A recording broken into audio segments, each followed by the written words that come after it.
pronounced, and it was not part of the service. So we now doing it at this time is as good. We're just going back to the basic, and so far so good. The pandemic is running out gradually. We're moving into another phase. Finally, now we believe it will definitely face off. So business has started kicking off. Thank God for NSAS too. Thank God for the aftermath of the NSAS. But now business has started coming in, and looking at it, hospitality calendar, be it at its play, we are almost at the peak season of the hospitality, because we are Yuletide season. Yes, these are the peak of the season when it comes to hospitality. Now sales have started peaking, and those safety measures are being strictly enforced now, so that we won't have another phase of COVID-19 again. Okay, what specifically did you, there are some steps. I know that for you to go back to business, even though I know that some few people who are in a specific business could not lock up totally during the pandemic, and of course those supervising whether they are following government guidelines might not be able to get everywhere. And so we have hotels and we have hotels. Yes. We know that. Now, for those that are clamoring to be in the forefront, or that are in the forefront that wants to maintain standard, by the time government said, okay, we can go back to business, let's be specific. What are the things carried out? And of course, to what extent did that, were you proud of carrying out that COVID-19 protocols? We talked about fumigation. Was this extensively done? What was the method of fumigation, for example? Yeah. Thank you. You see, COVID-19 has actually come. He came to actually taught a whole lot of us. I mean, he taught us a lot of lessons, and then we realized a lot of things has to be done right, and it has to be done detailed, professional. You see, putting safety measures in place, it actually starts from the entrance of an hotel. When you're coming in, they have to check you, make sure you actually use your nose masks, you wash your hands, and when you come into the room proper, actually the rooms are to be thoroughly fumigated, and the fumigations has stages and classes. And aside that, we do have to disinfect every rooms after every customer has used that room. And there are some rooms that has to be like leave for some days or for some hours. When you disinfect those rooms or you fumigate, you allow it to be thoroughly fumigated. You see, a whole lot of other safety measures. Even when you come to a restaurant, you realize that most times have to use their nose masks, they have to use their hand gloves, and some of the equipments too, we have a cellophane nylon where you have to pack your cutleries, just to make sure there are no direct contact. A whole lot of major strategies are being put in place to make sure there is no research of. Let me ask you this question: have you had an experience where you had to turn people back? Definitely. What was it like? Let's learn. So to know that it is not always positive when you put these measures in place, and why you have to put these measures in place is because while putting these measures in place, you have had this experience, you have had this experience. Let's have them. See, when the surge actually started, to be honest with us, I mean with you, we find it difficult to actually check in anybody who actually traveling. You're just coming into the country. You're just coming into the country, you become so skeptical, especially when you are a Chinese person. It becomes an issue. Should we, should we not? And after some time, we realize we have to monitor the temperature. And once the temperature is above a certain limit, it became so suspicious. So we just have to sometimes stylishly, professionally deny such individual, because nobody really wants to be contacted. The business standard must be considered. So exactly. Yeah, go ahead. So professionally, just have to stylishly just talk to them and deny them. Either there's no occupancy, we don't have rooms for today, or we're undergoing, just put that professional touch and politely you just have to deny them, because we don't want them to spoil the business for us. Mr. Peters, yes, during the COVID-19 era, we are still in the era anyway, but it's gradually going down. So during those times, we heard that some staff were retrenched. Some were asked not to come at all, and let me not say they were sacked. Now that you are gradually coming back to business, what happens to those who were retrenched, or those you think they should wait for a while for the business of bringing their them back on chances board? of coming back? To be frank with you, a lot actually happened during the COVID-19 era. And you see, the point is just that a lot of hotels were actually shut down. And those that were not shut down, there are compulsory retrenchment because the hotel or the hospitality industry is not making money. And paying those staffs becomes a very big challenge. And the best of what we could do then was just to either retrench some, laid off some, or put them in bash. Whereby this set of badge has to work for this month because we want to keep our staffs, and that badge we have to work for the other months, or probably there's some salary are slashed with an understanding. Fine, we're going to keep 50% of our staffs, and we're going to pay 50% for everybody. And now, post-COVID, yes, just to at least so that we can be able to keep those professional hands. Because the fear is this: by the time you lay them off or you retrench them, after the COVID, what gives us assurance we're going to get those best hands? And you know, some hotel actually retain some actually laid some off who are not too useful or too important. Now, after COVID-19, what happened was that the salary upgrade started coming in. Then we started reviewing the salary. Those who were on 50% consideration during the COVID, there were consideration, okay, fine. It's like, says it's coming up now. Let's move to 70%. Let's move to 80%. And there are some, those unessential services that were laid off then, there could be special consideration for them too. Fine, let's bring these ones on board. You know, presently, hospitality industry is just coming up. A lot of restructuring and a whole lot of things happen then that now you have to realize that it's like we don't need too much of this. It's like we need this. It's like we need to restructure this. It's like we can do without this. A lot of restructuring is still going on.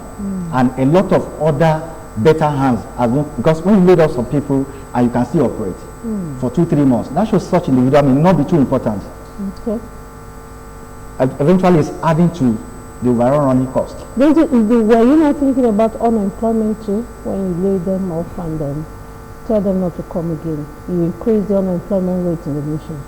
Definitely, it's one of those factors everybody is trying to put into considerations now. Unemployment rate is there, is high. But the point is just that at that point in time, the hospitality industry cannot, or some of the hotels cannot afford to keep those staff. It's a compulsory retrenchment. But now that things are coming up, and that is why those measures were introduced. At 50%, 70%, let's get back all our staff. And when we get them back, let's put them on 70%. Let's put them on 80% so that we can accommodate or get them back. A whole lot of hotel staffs are now coming back into the industry. And some of them are getting their full salary now. Some of them are getting employment. There are a lot of restructuring going on in the hospitality industry. What categories of stars hotel do we have? What is a 5-star hotel? What is a 3-star hotel? And can we consider some hotels as no star at all? Honestly, it's such a very interesting question. You see, hospitality in Nigeria, let's look at it from Nigeria's perspective, because I don't really want us to go into global. Nigerian perspective, you see, it's so funny. Most times, we allocate stars to ourselves.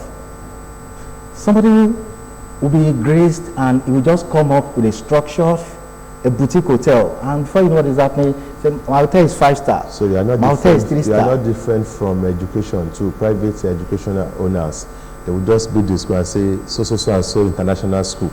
Something like that. Go ahead.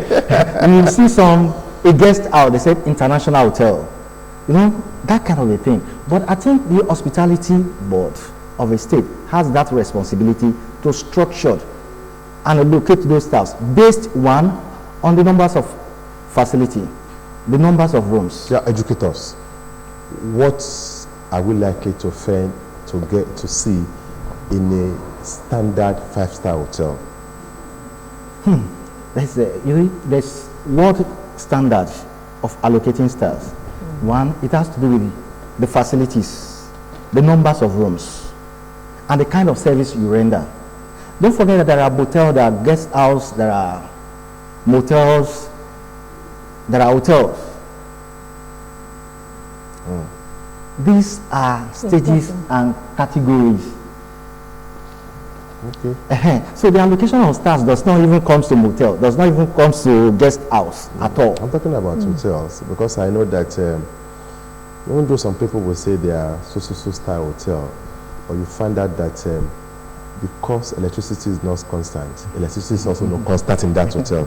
But we have some hotel, it doesn't really matter whether they get public electricity or not, it is 24 hours. I understand you quite well. But let's look at it from this perspective. If I have 20 rooms apartment and the light is constant, everything is working, that doesn't mean that's a 5-star hotel, sir. Okay. Because where other facilities are available, what's the size of the restaurants? How many rooms do we have? That's why what is the size of the swimming pool? pool? That's why we are talking to you as an expert. What are the security arrangements? What are the professional service we render in our 25 rooms apartment? There are boutique hotels. Boutique hotels could just be like 20 rooms apartment. Everything you want is there and it's functioning. Okay. Basic are available. But that doesn't mean they are 2 stars or they are 3 stars.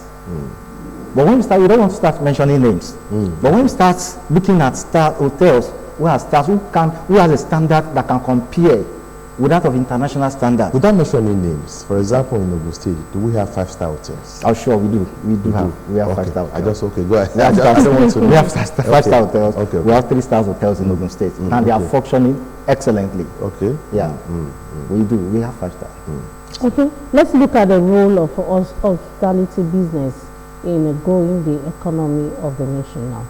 In what way are you fitting in? We know that you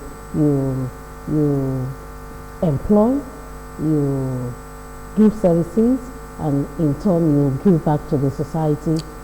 We'll ask that. Let's ask your question first, where they fit in. Then I had in mind of asking him that question.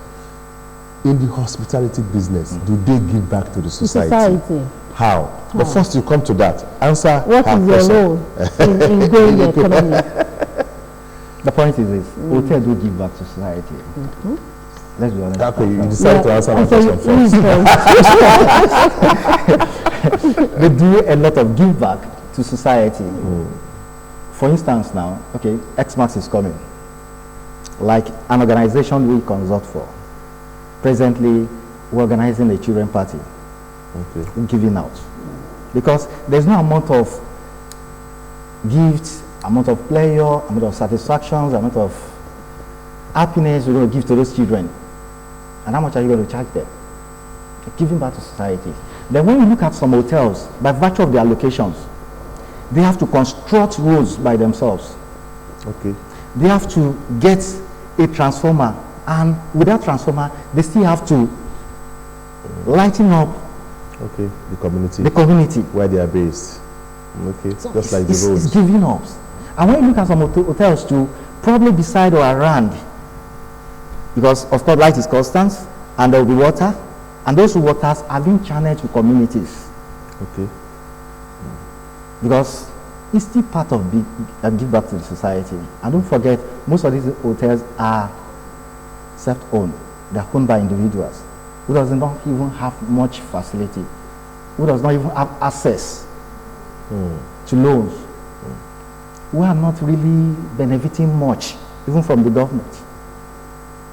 So even with that, they're able to give What back. is the challenge of consulting for government-owned hotels and privately owned hotels? You have not answered the role. Okay, sorry. Okay. What is your role in the economy? I just remember that. Hospitality play a whole lot of roles in the developing economy of the country. Okay. You know, when you look at Ogun State, for instance, Ogun State is a tourist center, a tourist destination. Now, you want to come around here for a tourist visit, you need a place to stay. You need a place to cool off. You need a place to arrange, in a way, indirectly. Because your best cannot flow until when you settle down emotionally. Okay. Until when you are comfortable. Until when you sleep well. Okay. And you are not opportune to be in your house. Okay. A lot of business legit transactions has been carried on. Okay, let me reframe my question now. Yes, sir. Why is it very difficult, as a consultant you must know, to maintain a government-owned property in terms of hospitality business than a privately owned? Because we have experiences on our fingertips and examples.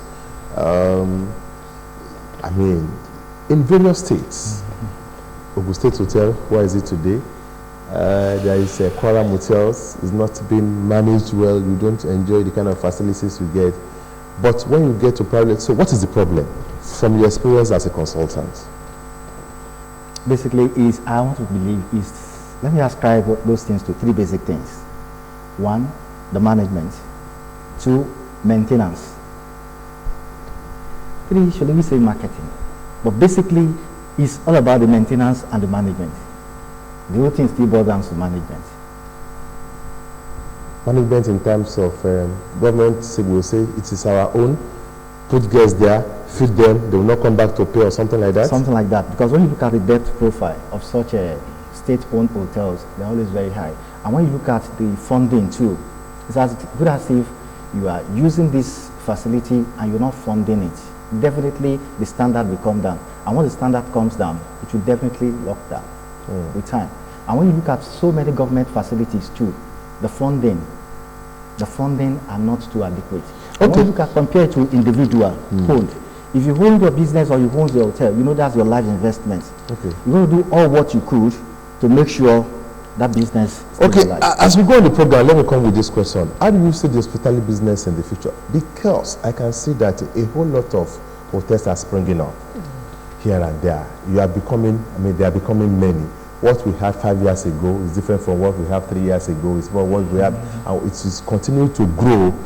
Well, how do you see it beyond being employers of labor, so to say? But how do you see the sustainability and the future of the hospitality business in Nigeria? Let him add this question to it. Okay. What happens now that you are running the business? I hope we won't go back on those post-COVID-19 measures put in place for everybody to run along with. What will happen to it since you are fully in business now? Okay, let me quickly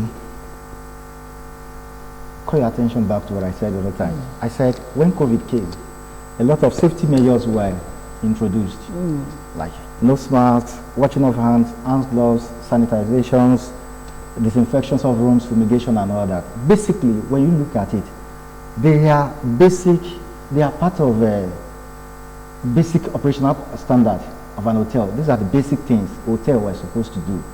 But now, arrival of COVID is more or less like a reminder, it's like an awareness.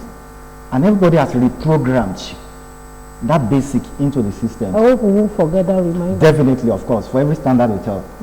And even when you look at it now, most hotels, most standard hotels or stars hotels, you have to observe those basics before they check you in. Your temperature has to be checked.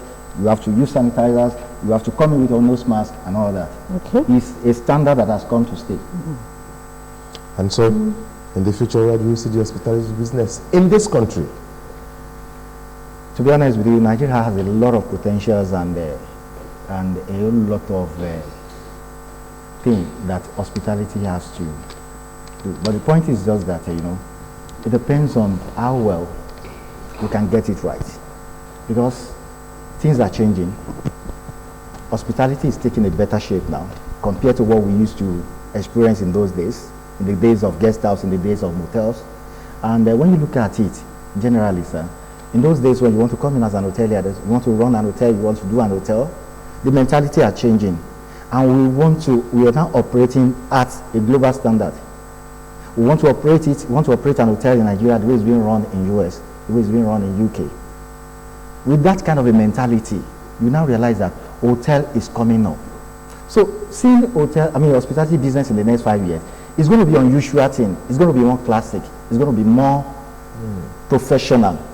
It's going to be more well packaged. And create job opportunities. A lot of job opportunity.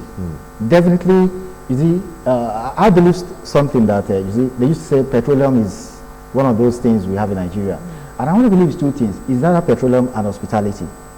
Because now hospitality has come to stay, and it's an eye opener. People have realized that it's a good investment, And the competition will make people better. Definitely. Those that are in the business. Definitely. All right, I want to thank you very much. We've been speaking about the hospitality business in the post-COVID-19 era. And of course, we have enjoyed the experience of Mr. Sam Adebisi Peters, who is a managing partner at Continental Hospitality Consult. Once again, we want to thank you very much for having time to come onto the program. Thank you, sir. Thank you for coming. Thank you. Thank you. All right, that's going to be on today's edition of the program, the Wednesday edition of New Dawn with Charity James and Akim Makitunde. We'll see you again, God willing, Wednesday next week. Bye for now.